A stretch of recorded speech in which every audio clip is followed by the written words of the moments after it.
Donc, une petite présentation sur comment stimuler la motivation à l'heure des devoirs.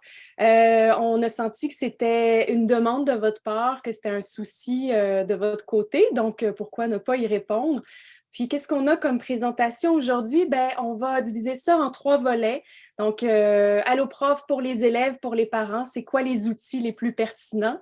Ensuite, on s'est dit, Annie et moi, qu'on allait jaser. On allait jaser, elle et moi, mais devant vous, du retour à l'école après la pause des fêtes, puis comment motiver vos jeunes, nos jeunes, au retour des fêtes. Et puis, à la fin, on va prendre un moment pour répondre à vos questions si vous en avez. Et là, on a vu qu'il y en a qui connaissent déjà Alloprof. De façon générale, je pense que oui, un peu parfois. En fait, simplement pour s'introduire à ceux qui ne nous connaissent pas, Alloprof est là pour transformer les défis scolaires des élèves du Québec en réussite. Puis pour y arriver, on a créé toutes sortes de ressources et d'outils qui sont entièrement gratuits. Ça s'adresse à absolument tous les élèves du Québec, mais aussi c'est créé par des professionnels, donc des vrais enseignants qui sont là pour autant créer du contenu sur le site, mais aussi répondre aux questions des jeunes. Et puis, on espère que ces outils-là soient aussi stimulants, parce qu'on sait que c'est dans le plaisir que les jeunes ils apprennent le mieux. Alors, nos services se divisent en 2 catégories. Alors, première catégorie, c'est quand un jeune a une question. Quand il veut poser sa question, veut être répondu par un vrai enseignant, a besoin d'être accompagné, il peut le faire en appelant, en textant ou en clavardant nos enseignants. Et ça se fait du lundi au jeudi de 5h à 8h, mais aussi le dimanche de 2h à 5h, parce que les enseignants, ils sont en classe le jour. C'est des vrais passionnés qui en ont faim tout le temps, puis qui se mettent disponibles en plus de ça le soir pour répondre aux questions des élèves qui en ont besoin. Ensuite, il y a un autre outil qui s'est ajouté pendant la pandémie pour répondre aux questions des jeunes, et c'est la zone d'entraide. Je ne sais pas si tout le monde connaît cet espace-là. C'est un peu à la façon de Facebook. Donc, un espace collaboratif où un jeune peut venir poser sa question, mais un parent pourrait venir poser aussi une question. Et là, il y a les élèves qui sont là pour répondre aux questions, pour s'entraider. Mais bien sûr, il y a toujours des modérateurs de la zone d'entraide qui viennent commenter, bonifier les réponses. Et puis, depuis le printemps passé, on a même l'intelligence artificielle sur le site d'Alloprof et dans cette zone-là. Donc, l'intelligence va venir cibler des mots-clés de la question du jeune, puis proposer peut-être une fiche pédagogique ou une réponse à une question semblable qui avait déjà été posée sur le site. Alors, cette zone-là, elle n'a pas d'horaire. C'est 7 jours sur 7, 24 heures sur 24. Un jeune qui pose une question, même la nuit, parce qu'il fait de l'insomnie pour un examen le lendemain, pourrait possiblement être répondu par un élève, mais aurait aussi l'aide de l'intelligence artificielle. Puis, au petit matin, il y aurait les modérateurs de la zone d'entraide pour compléter les informations. Donc, voilà pour ce qui est d'un jeune qui aurait besoin d'être accompagné, un espèce de tutorat un peu plus personnalisé.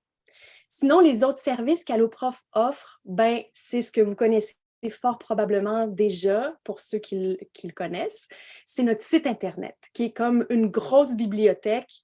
Et là, il y a beaucoup, beaucoup de choses qui sont sur le site. Ça fait 25 ans qu'on existe Alloprof, hein, donc il y a des choses qui se sont ajoutées avec le temps. Il y a plus de 3000 fiches pédagogiques, il y a des exercices interactifs, plus de 950, des vidéos notionnelles, il y en a 580. On a depuis la pandémie aussi des mini-récup, il y en a 150, principalement pour le secondaire, mais quand même quelques-unes pour le primaire. Et on a bien sûr les jeux pédagogiques. Donc, si vous avez des jeunes qui sont au primaire, les jeux pédagogiques, vous les connaissez fort probablement parce que les élèves les connaissent. Souvent en classe, ils jouent. Alors, voilà pour ce qui est de nos ressources pour les élèves. Mais on a aussi une merveilleuse zone pour vous, les parents, qu'on appelle Alloprof Parents. Et là, je vais me permettre de plonger sur le site avec vous parce qu'à l'intérieur de ça, vous allez retrouver plus de 1000 articles, mais aussi des dossiers.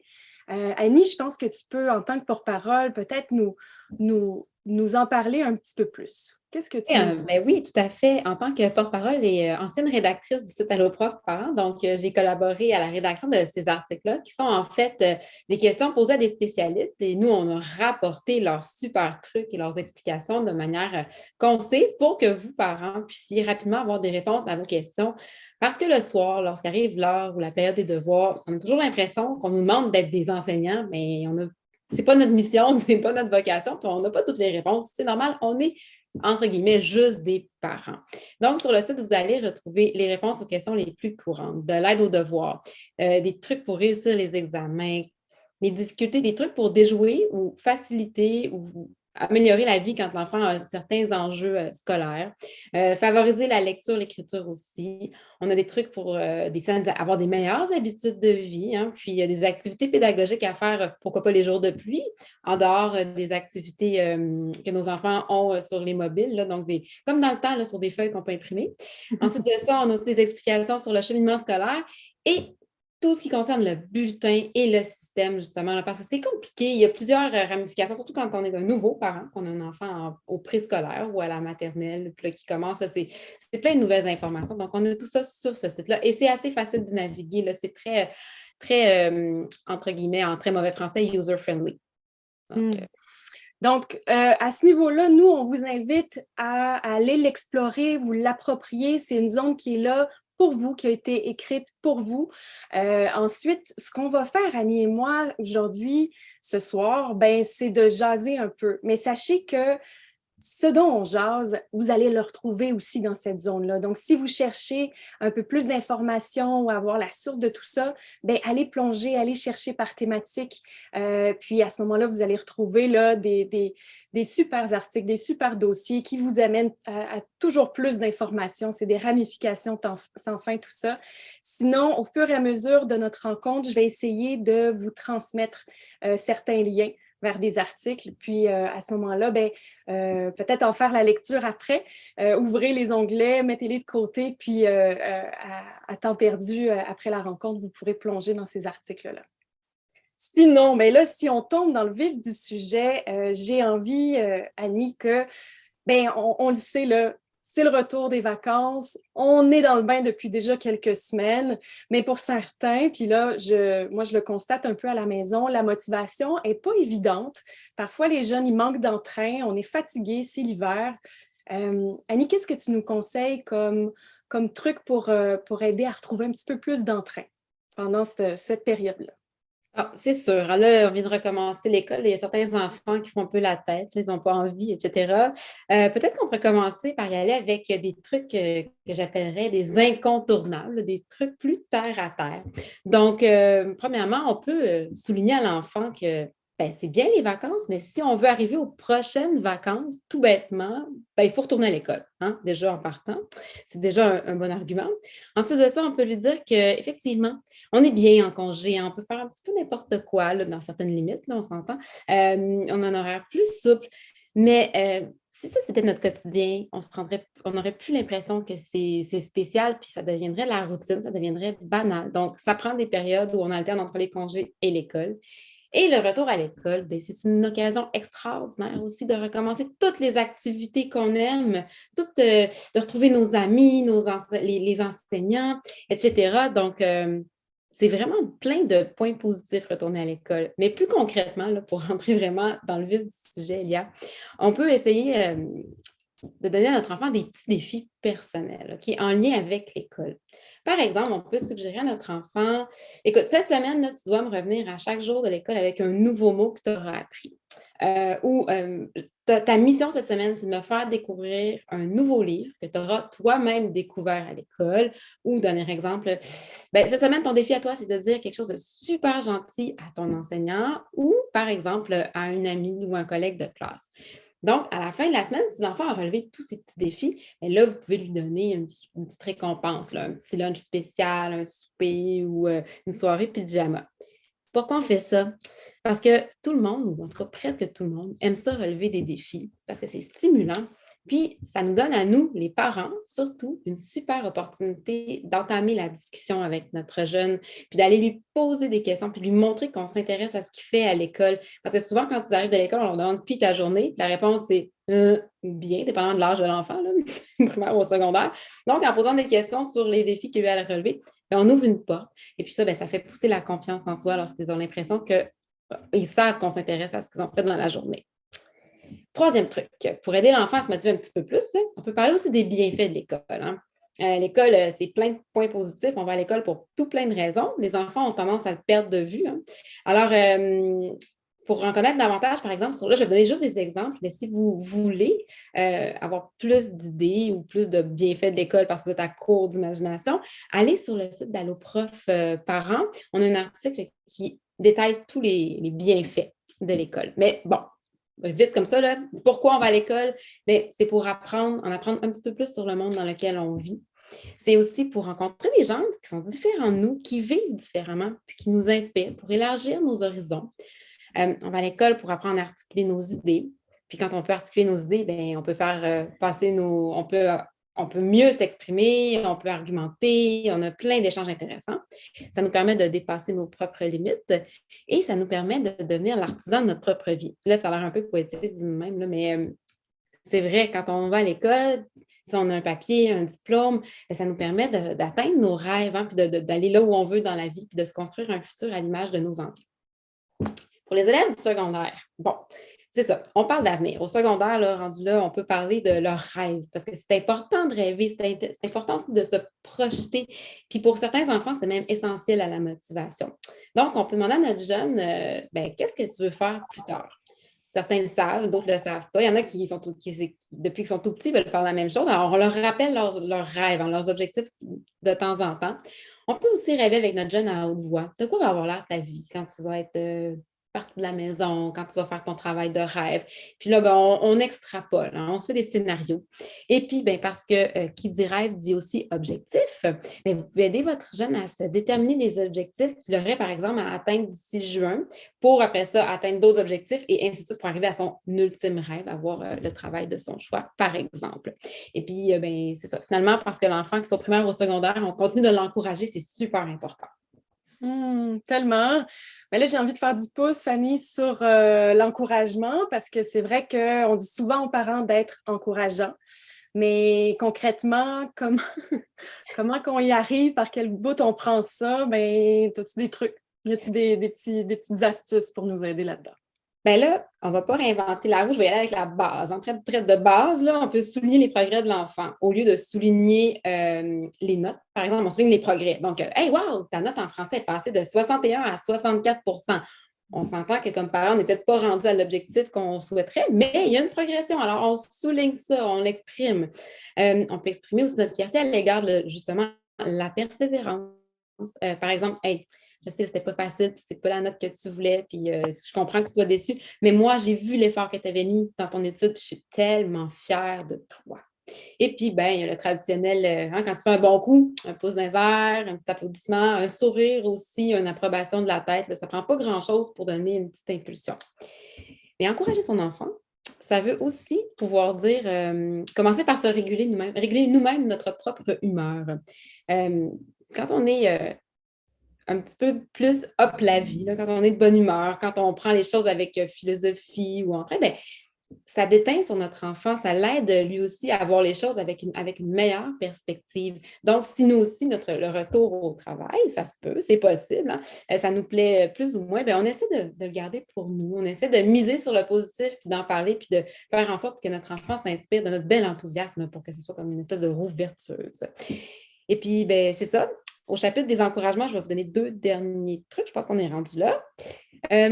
Premièrement, on peut aussi faire glisser, mettre des petits mots d'encouragement dans la boîte à lunch des enfants ou dans le sac à dos. Là, si vous êtes en manque d'inspiration, sur le site d'Alloprof, on a des centaines de petits mots déjà écrits pour toutes les occasions de l'année. Donc, on peut les découper, ils sont colorés, ils sont vraiment chouettes. On les glisse dans le sac, c'est parfait. Pour les plus vieux, en secondaire, c'est peut-être un peu gênant, un petit mot dans le sac à dos, là, je ne sais pas.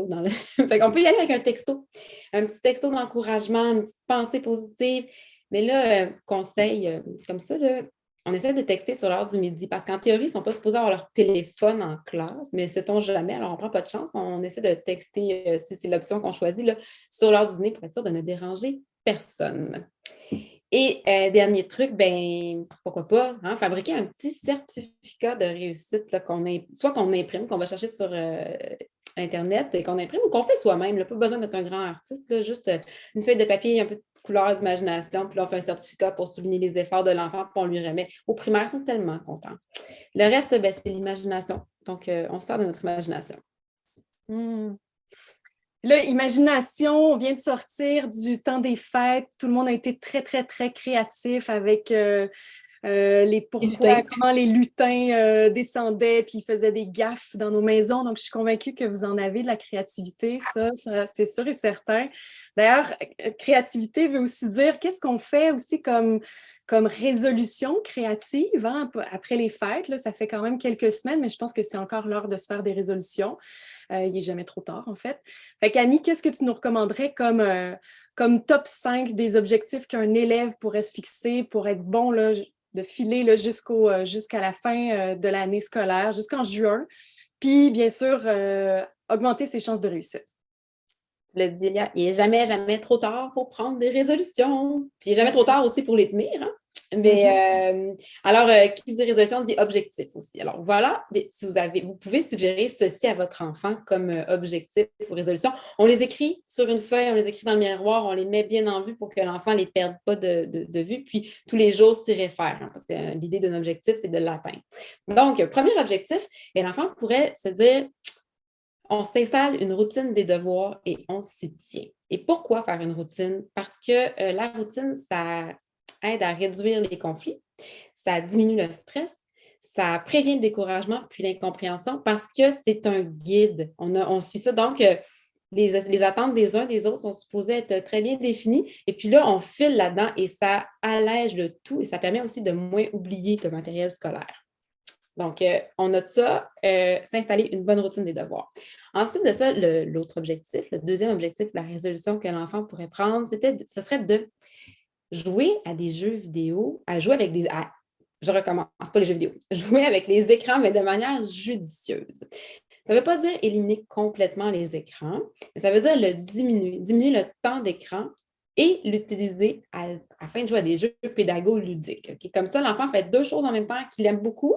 Il peut apprendre ou réviser des notions tout en ayant beaucoup de plaisir. Et sur le site d'Alloprof, on en a tout plein. Déjà, on l'a dit d'entrée de jeu, là, on en a 14 jeux pédagogiques plus intéressants les uns que les autres. Je vous invite à aller les explorer avec vos enfants. Mais attention, c'est un piège parce que moi, je me perds dans ces jeux et je peux passer beaucoup de temps à jouer à fin lapin. Donc, vous serez avertis. Troisième résolution qu'on peut inviter, que l'enfant peut prendre. Étudier à l'avance. On ne dira jamais suffisamment à nos enfants, là, le bourrage de crâne, ça donne rien. Ben si, ça donne quelque chose. Ça donne le fait que le lendemain, peut-être qu'on va s'en souvenir un peu, mais à long terme, là, retenir l'information à long terme, c'est pas bon. En plus, ça met une pression et un stress absolument inutile. Et pression et stress, c'est les deux pires ennemis de la réussite. Quand on est avant un examen, là, quand on arrive, on est stressé, on n'est pas préparé, là, c'est là qu'on a des blancs de mémoire, puis ça se passe mal. En plus, dites ça à votre enfant, prendre de l'avance, ça permet de découvrir les nœuds d'apprentissage. On a le temps d'aller poser nos questions, on a le temps de revérifier, puis là, de s'ajuster puis d'avoir des meilleurs résultats. Donc, on s'y prend un petit peu à l'avance. Quatrième résolution scolaire qu'on pourrait prendre, utiliser son agenda. Okay, l'agenda, c'est le meilleur allié de l'organisation. C'est un aide-mémoire qui est absolument indispensable. On peut écrire, on sort nos crayons de couleur, on sort tous nos post-it, là, on les met, on écrit ce qu'on a à faire dans l'agenda. Puis là, on invite l'enfant à l'utiliser parce qu'il va avoir son agenda avec lui, mais ça se peut qu'il ne l'utilise pas. Donc, on lui montre tous les jours, il faut aller écrire les tâches qu'on a à faire. Lorsque c'est fait, on les raye. Après ça, tu dois avoir ton agenda avec toi parce qu'un agenda, dans le fond du sac à dos oublié à l'école, là, ça ne donne pas grand-chose. Donc, on essaie d'aider notre enfant à utiliser judicieusement l'agenda. Puis, vous allez voir, ça va faire toute une différence. Là, moi, je joue avec l'agenda papier parce que je suis vieille, mais je sais que les jeunes sont bien techno. Là, fait qu'avec les téléphones, il y a aussi différentes applications, puis il y a des alertes qui peuvent se créer. Donc, adaptez cette stratégie à l'âge de votre enfant et à vos besoins, ainsi qu'à vos... c'est ça, à vos besoins. Et dernier objectif, en fait, intégrer la lecture au quotidien. Tout le monde, en fait, pas juste les enfants devraient avoir ça comme résolution, mais tout le monde devrait mettre ça dans son bocal de résolution annuelle, intégrer la lecture au quotidien. C'est parce que c'est prouvé, la lecture, c'est un gage de réussite scolaire. C'est pas juste en français, c'est comme ça pour toutes les matières. Puis les compétences en lecture, ça joue un rôle vraiment très, très, très, très important dans les perspectives d'emploi, dans la qualité de vie future. Alors, j'invite les enfants, tout le monde devrait lire un petit peu, tout le temps, partout. C'est pas important ce qu'on lit. Bien sûr, là, je dis ça, mais c'est pas vrai. Il faut que ça corresponde à l'âge de l'enfant et à vos valeurs aussi, là, mais on ne fait pas de discrimination. Si votre enfant a envie de lire un truc personnellement, je n'aimais pas les princesses, là, puis ben, c'est ça. Hein, j'ai des garçons qui ont lu sur des livres avec des princesses, puis ben, je les ai laissés lire. Puis après ça, ben, ça fait une belle occasion de faire de la rétroaction, puis de revenir, puis d'avoir une discussion. Mais donc, on lit beaucoup. C'est comme ça qu'on devient un bon lecteur. Plus on lit, plus on devient bon. Et il y a quelqu'un qui a déjà dit que il suffit de trouver le bon livre, le livre qui va donner le coup de foudre pour que après ça, la machine embarque. Donc, je souhaite à tout le monde d'avoir un coup de foudre littéraire cette année. D'ailleurs, il y a, parlant de coup de foudre, peut-être que c'est dans notre bibliothèque de grimoire que les enfants trouveront l'amour pour la lecture. Veux-tu nous parler de... Qui sait, qui sait? En plus de ça, ben, je plonge avec vous, là, vous le voyez, on a gravité sur le site d'Alloprof parce qu'il y a le jeu Grimoire. Pour ceux qui ne le connaissent pas, c'est un jeu qui existe quand même depuis un moment sur le site d'Alloprof, mais qui vient de se refaire une beauté. On recommande aux élèves qui vont faire des jeux sur le site d'Alloprof d'être connectés à leur compte. Pourquoi? Parce qu'ils gardent une progression dans les jeux, puis je trouve que le jeu Grimoire, ben, s'y prête vraiment beaucoup. Fait que là, en ce moment, ben, on rentre sur la zone de Grimoire. Et le jeune, quand il se connecte une première fois, reçoit un œuf qui est un œuf de monstre. Moi, je l'ai fait déjà évoluer. Comment je l'ai fait évoluer? Ben, en lisant des livres. Donc, on incite les jeunes à lire des livres, puis c'est comme ça qu'ils vont pouvoir prendre soin de leur monstre, que ce soit en le nourrissant, en lavant ou en l'amusant. Et donc, quand on plonge sur la bibliothèque, ben, vous avez accès à toutes sortes de livres classés selon le niveau de difficulté, puis là, que vous pouvez choisir avec vos jeunes. Tiens, on rentre dans un livre, Le nuage triste. Et là, ce qui est le fun, ben, c'est de le faire à deux, c'est de le faire complice avec votre jeune. Ça pourrait être de lire une phrase. Donc, vous commencez, vous lisez une première phrase, le jeune lit la suivante, puis bon, plus il progresse, ben, plus il peut lire un paragraphe, il peut lire qui sait la page au complet. Puis à chaque fois qu'il y a une page de compléter, ben, il y a un exercice de compréhension de lecture qui lui est proposé. Donc à ce moment-là, ici, je pourrais me dire, ben, OK, celle-ci, c'est la bonne réponse, je crois, parce que là, j'ai bien écouté en lisant puis en écoutant l'histoire. Et là, bon, j'ai pas la bonne réponse cette fois-ci, mais j'ai quand même d'autres chances. Donc, le jeu grimoire, moi, je trouve que c'est à intégrer dans votre routine si ça n'en fait pas déjà partie. Vous allez voir, c'est une autre façon de partager un moment lecture avec votre jeune. Ça se rajoute à votre boîte à outils de para. Ça permet aussi de dynamiser un peu les moments de lecture avec eux. Donc voilà mon petit apport à tout ça. Merci Annie, je trouve que c'est des belles résolutions, comme tu dis, objectifs aussi. Je vous dirais aussi là je le rajoute, là, mais des vision boards, ça pourrait aussi très bien s'ajouter comme activité pour commencer l'année avec vos jeunes, puis de réserver une petite section pour leur progression scolaire, pour leur parcours scolaire, que ce ne soit pas nécessairement tout le vision board, mais quand même une petite section pour les garder allumés à ce niveau-là, puis de voir, hey, toi, c'est quoi ton objectif cette année? Donc, ça pourrait se rajouter aussi aux suggestions, qui sait. Puis là, ben, OK, ben, je le sais que c'est pas toujours facile. Moi, ça ne l'a pas toujours été. L'ambiance de l'heure des devoirs n'a pas toujours été facile à la maison. Maintenant, j'ai un grand ado qui ne partage plus son heure de devoir avec moi, mais quand même, est-ce que tu aurais des trucs, Annie, pour faciliter ce moment-là, puis permettre que ça soit plus facile, puis pas avoir à traverser là, tout ce que j'ai vécu, moi? Mais je vais espérer que ça donne un petit coup de pouce, là. Mais ce n'est pas une panacée, hein, parce que c'est justement, c'est ça. On met en place des stratégies, ça fonctionne parfois un petit moment, après ça fonctionne moins bien. Il faut les ajuster aussi, il faut les adapter à notre mode de vie puis à nos enfants, là. Donc, vous partez de là, puis après ça, on jazz ça, hein. Donc, c'est ça, pour rendre la période de devoir plus harmonieuse, Elia, ben, on peut commencer par inviter l'enfant à exprimer plus et mieux ses besoins. Encore une fois, on se demande mais pourquoi? C'est parce que la communication, c'est une autre des clés pour éviter les conflits. Mais ce n'est pas toujours facile, même chez les adultes. Fait qu'imaginez chez les enfants, là, c'est sûr qu'on part de loin. La gêne, le manque de mots adéquats, l'absence de vocabulaire, on ne sait pas nommer nos émotions, le manque de confiance en soi. Tout ça, c'est des raisons qui font en sorte que ben, l'enfant, ben, ça crée des enjeux de communication. Puis là, ça devient plus possible. Il y a toutes sortes ça dégringole, hein. On a tous déjà connu ça, alors des devoirs.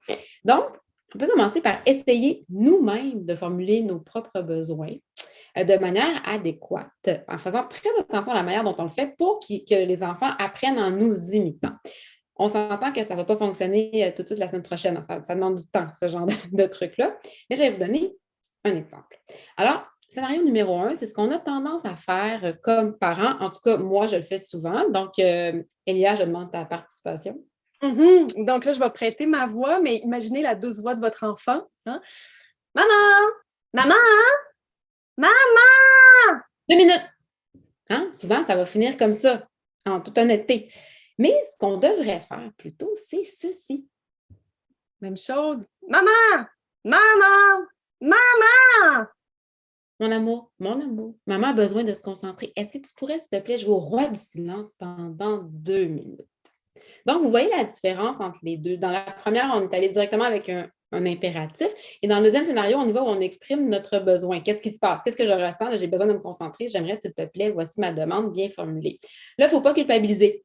On n'est pas là pour culpabiliser personne. Là. C'est normal, là, souvent, on est pressé. On va dans le scénario numéro 1, mais on essaie le plus souvent possible d'y aller avec le scénario numéro 2 pour montrer à l'enfant comment lui aussi formuler ses besoins. Deuxième truc, on peut apprendre à notre enfant la patience. Bon, là, vous me regardez, je ne vous vois pas, mais je suis certaine que j'imagine vos faces. Là. Oui, la patience, c'est quelque chose qui s'apprend, qui se cultive. Encore là, ça demande beaucoup de temps et de patience. C'est ridicule, mais c'est ça. Donc, on peut cultiver la patience chez notre enfant en évitant d'aller au-devant de ses besoins, puis en l'invitant à formuler correctement ses demandes au lieu de lui donner tout de suite quand il a un impératif.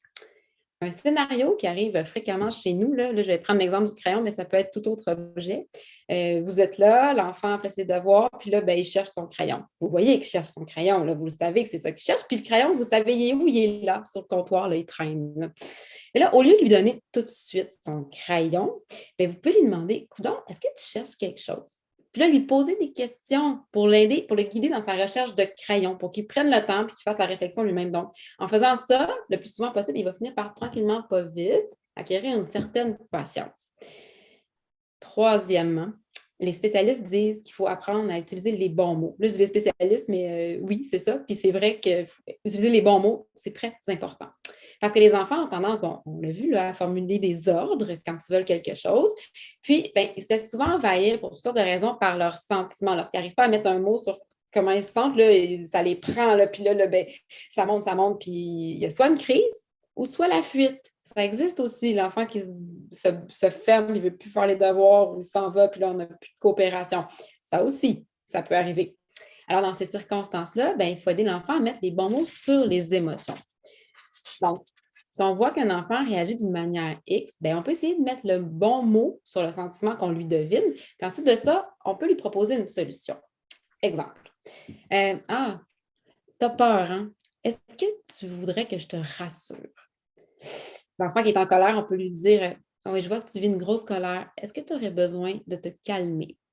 Ou, ouais, tu ne comprends pas, hein? Est-ce que tu voudrais que je répète plus lentement? Donc, on y va avec, on nomme l'émotion, puis on lui donne une piste de solution. Puis, à force de pouvoir identifier les deux, l'enfant va pouvoir aussi commencer à comprendre comment formuler ses besoins. Puis, c'est ça. On l'a dit, je vais le répéter, ça se fait dans le temps. Là, hein? Puis, à force, votre enfant va grandir. Ça va lui être utile non seulement pour la période des devoirs, mais pour plein d'autres sphères dans sa vie.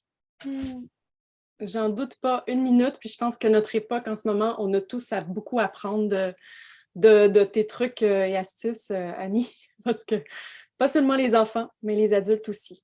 Mais j'aimerais ça ajouter, Léa, que tous ces trucs-là sont déjà détaillés dans un article sur le site d'Alloprof Parents. Donc, si j'ai parlé trop vite, ce qui m'arrive parce que je parle vite de nature, ou si c'est moins clair parce qu'il y a beaucoup de trucs, je vous invite à aller lire après, pas maintenant, après la conférence, cet article pour pouvoir avoir peut-être une meilleure compréhension ou d'autres trucs.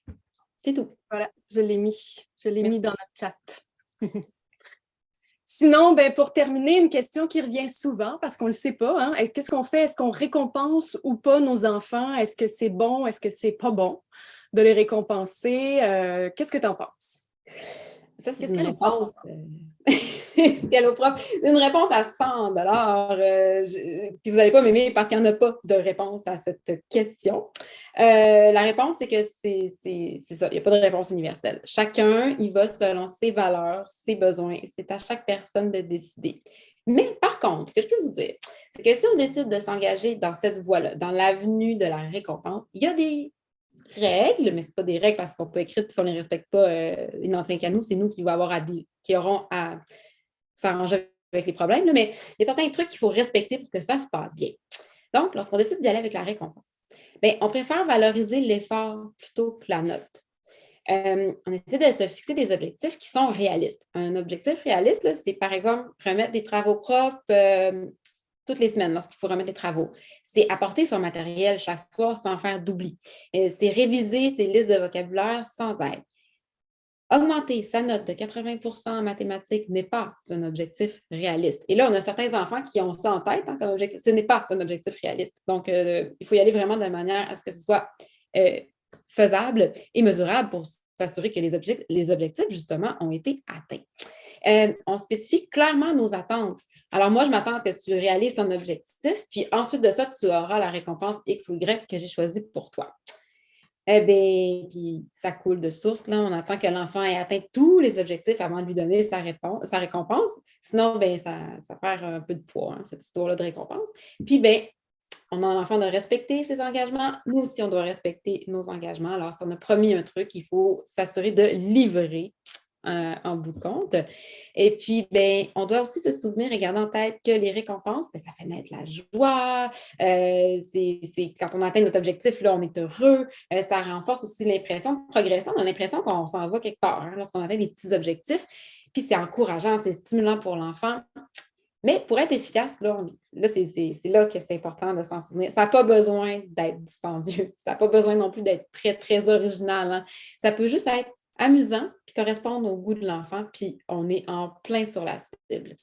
Des exemples, des idées de récompenses chouettes qui fonctionnent super bien chez nous. Ben là, ils fonctionnent moins bien là, parce qu'on est rendu un petit peu plus vieux, là, mais lire 2 histoires avant le dodo, manger un déjeuner à la place du souper, cuisiner en famille, tout le monde ensemble, le repas que l'enfant aura choisi, visionner un film que l'enfant va avoir choisi, pourquoi pas faire une journée pyjama familiale, une petite sortie spéciale, jouer à un jeu de société ou se fabriquer une petite table, une petite tente en dessous de la table à manger, là, puis tout le monde va pouvoir pique-niquer en fin de soirée. Ça peut être des idées comme ça. C'est à vous d'y aller avec votre imagination.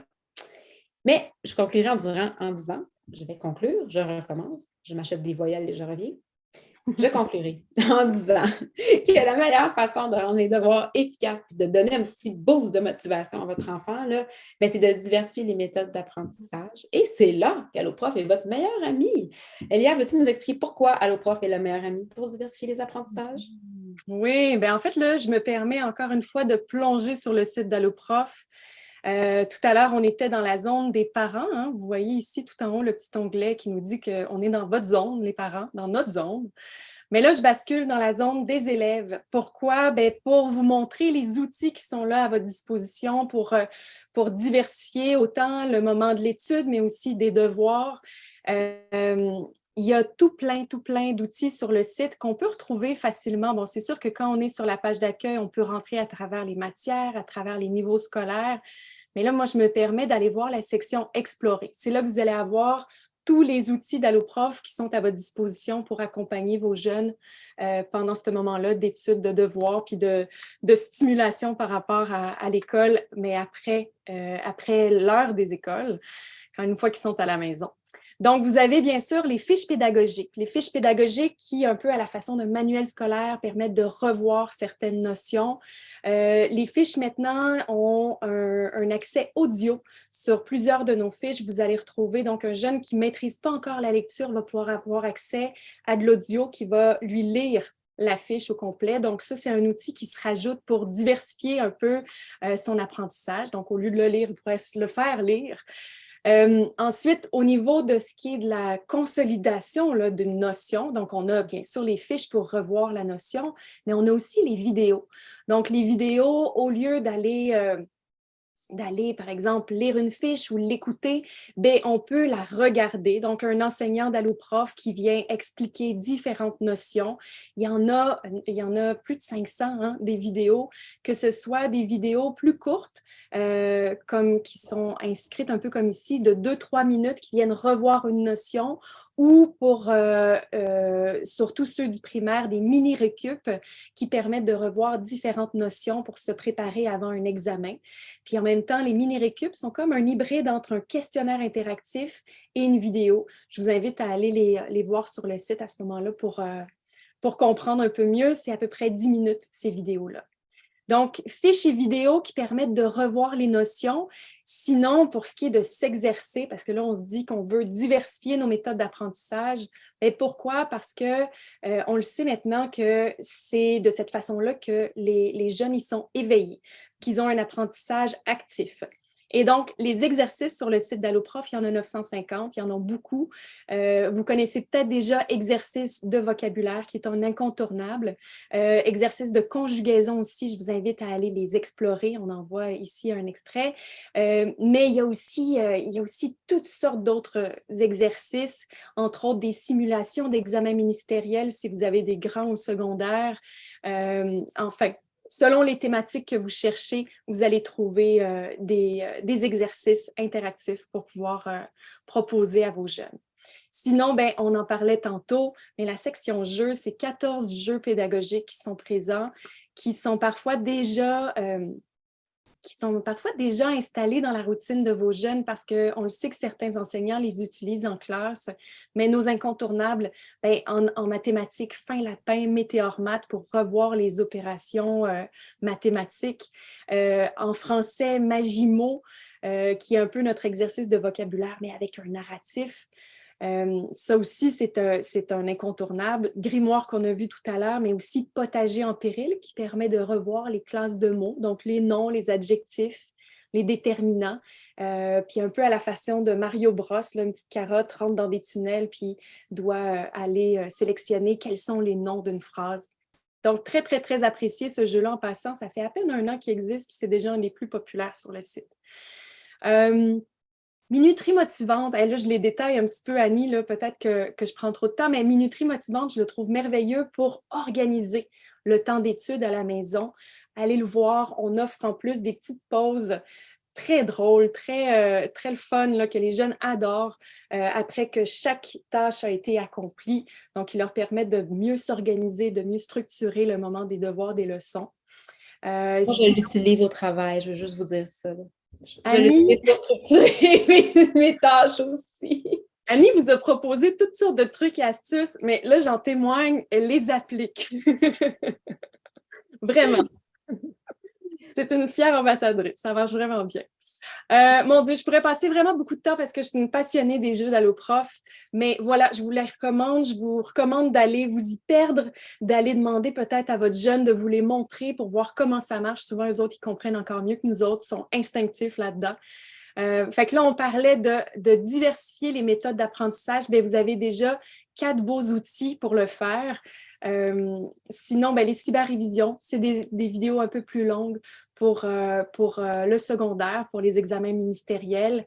Et aller explorer examens et trucs d'études. Vous avez des répertoires de révision qui sont absolument merveilleux pour comprendre tout ce qu'un jeune doit voir dans une année scolaire selon son niveau scolaire puis selon la matière.